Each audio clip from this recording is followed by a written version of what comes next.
స్థితిలో నుంచి వచ్చారు. వాళ్ళు చాలా కష్టాలు పడ్డారు, ఎన్నో ఇబ్బందులు, ఎన్నో ఆటంకాలు ఎదుర్కొన్నారు. అంటే ఇదంతా మీకు మోటివేషన్ లాగా వాళ్ళు ఎవరో చేశారు, మనం చేయగలమా అనిపిస్తుంది. నేను ఇదే ఓపెన్గా చెప్తాను. JD sir speech when I was in 2014, I used to study in Andhra University లో నేను ఇంజనీరింగ్ చదివాను, CSC.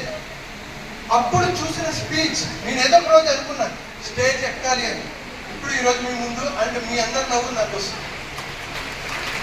Because if you believe you can definitely.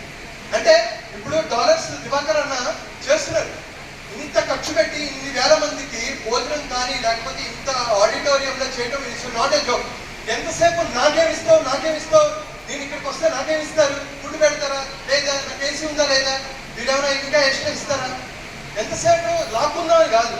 కొన్ని సంవత్సరాల తర్వాత ఇదే స్టేజ్కి ఇంకొక ఇంపాక్ట్ కానీ ఇంకొక వేరే చోట ప్రోగ్రామ్ జరగడానికి మీరు ఎటువంటి కంట్రిబ్యూటర్గా ఉంటారు అనేది మ్యాటర్.